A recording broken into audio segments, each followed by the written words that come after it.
So, just finished installing my diaper guard and my water bottle holder. Kasi pag nag-rides, importanteng may tubig ako na hawakan. So, yan. So, binilang ko siya ng bracket. Kasi yung aking guard, crash guard is like this.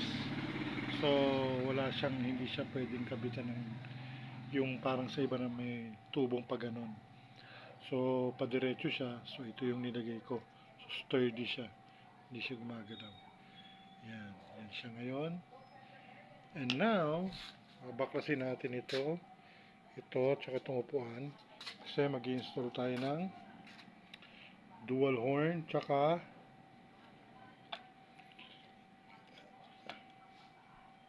ng hazard lights. So, watch me do this.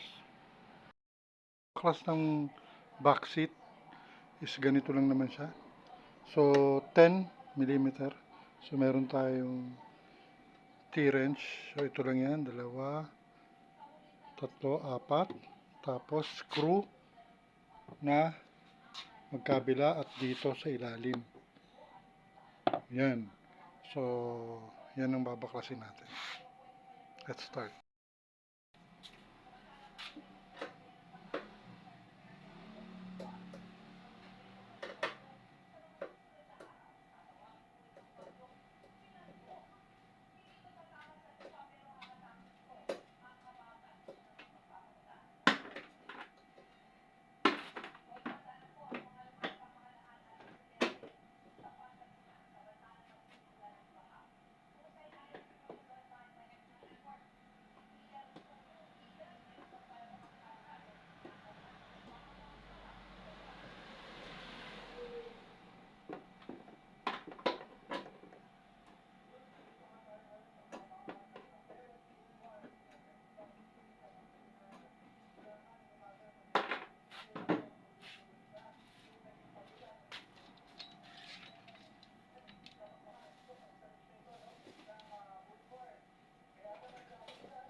Okay.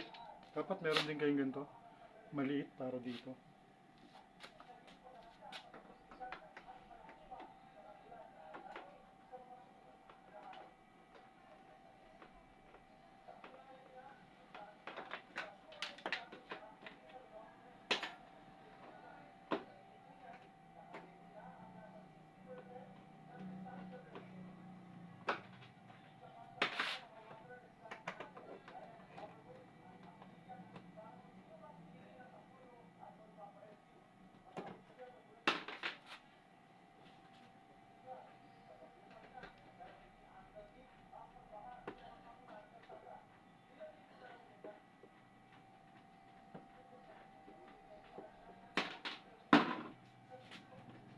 Yeah. Tanggal na.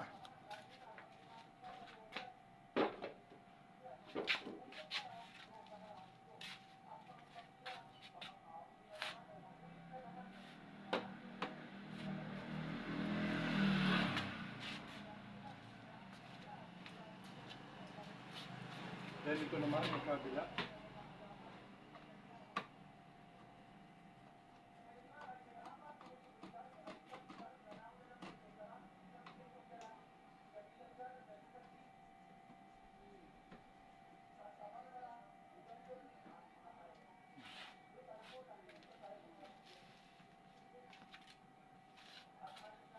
Then dalawa dito. The screw. Phillips.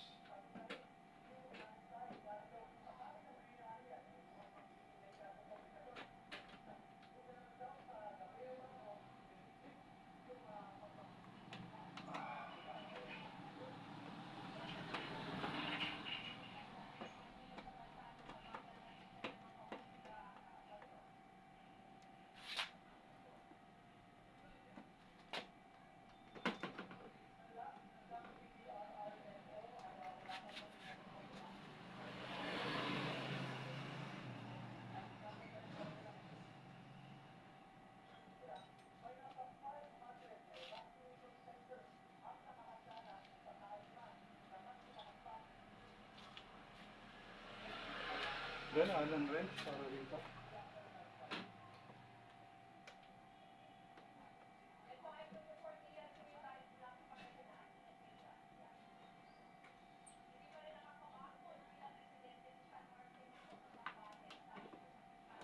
Dali lang itong baklasin. Sikwatin lang.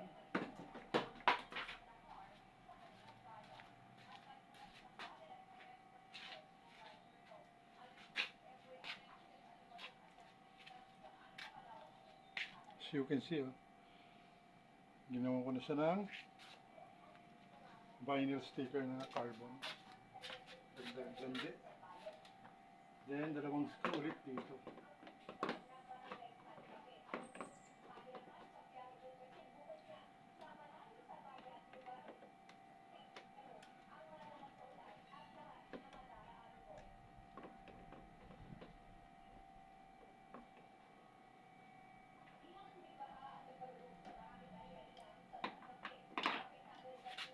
Then, from here, pakin ng ganyan, dali lang sa mabaklas. That's it. Tapos, tanggalin yung sa sa gas tank ng keyboard.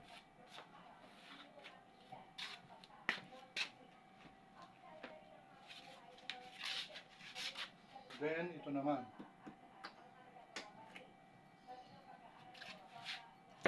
Kasi dito natin sa loob makukuha yung original na busina. Pagbaklas naman ito, so apat lang yan na screw na isa dito, dalawa dito, and then doon. So bali apat lang yan. Once you remove the screw, bumili na rin kayo ng ganito. So para pambaklas ng para hindi mabasag yung ating flarings. Okay, mura lang naman yan, 70 pesos sa Shopee. So let's remove it. Dali lang.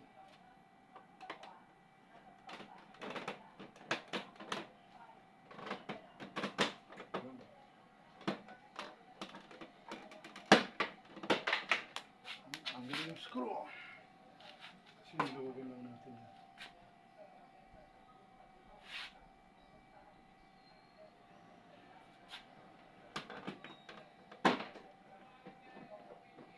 Okay, so dahan-dahan lang.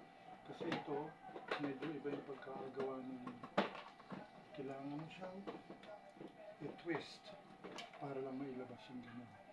And then, pwede mo na rin tanggalin ito, ito naman yung sa charger natin. Pero ginagawa ko dyan, binababa ko naman dyan. Kasi hindi naman siya sigaba. So yun lang. Open na. Tingnan natin. As you can see, open na siya. Ayan. Ito nga pala, yan yung sa MDL ko na ginawa ko. So, dyan ko siya pinatong. Alright.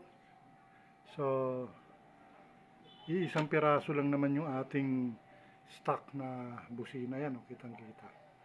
So, yan tatanggalin natin yan. Alright. So, ito siya. Hinuhold siya ng isang bolt na G's. So, kailangan nyo ng open wrench para ma-reach yan. Or, maliit na socket wrench. Yan ang ginamit ko. Socket wrench na G's para makuha siya. Natin siya. Tapos kakabit na natin itong mga cables. So, as you can see naman, napakadali lang naman yan ikabit. So, kahit magkabali-baliktad yan dito sa mga